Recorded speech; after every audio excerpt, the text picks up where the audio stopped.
Assalamualaikum warahmatullahi wabarakatuh.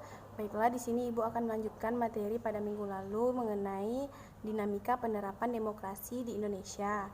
Ahmad Sanusi mengutarakan 10 pilar demokrasi konstitusional Indonesia menurut Pancasila dan Undang-Undang Dasar Negara Republik Indonesia tahun 1945, yaitu yang pertama, demokrasi yang berketuhanan yang Maha Esa.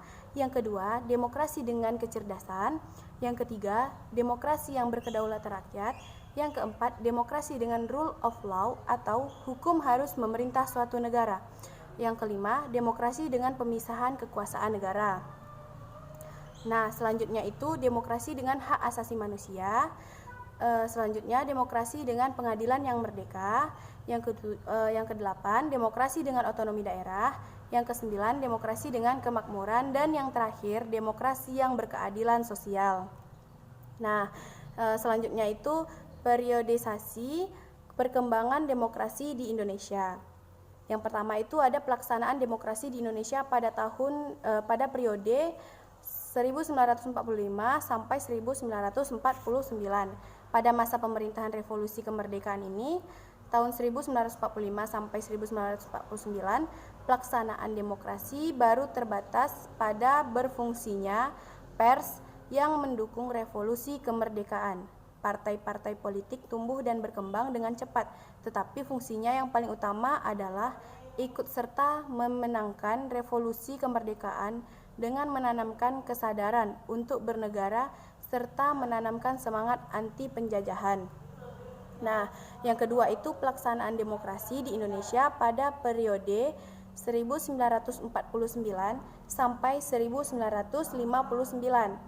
Masa demokrasi parlementer merupakan masa kejayaan demokrasi di Indonesia karena hampir semua elemen demokrasi dapat kita temukan perwujudannya dalam kehidupan politik di Indonesia. Nah, yang selanjutnya itu pelaksanaan demokrasi di Indonesia pada periode 1959 sampai 1965.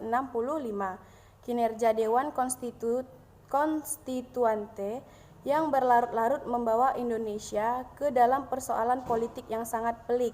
Demokrasi terpimpin merupakan pembalikan total dari proses politik yang berjalan pada masa demokrasi parlementer.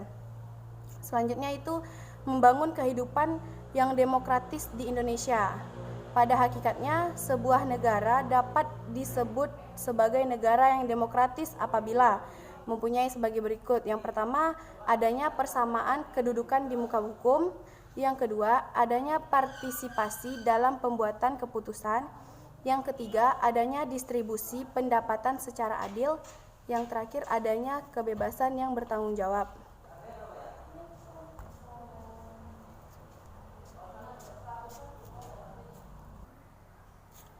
Baiklah, mungkin itu saja penjelasan dari Ibu mengenai dinamika demokrasi di Indonesia.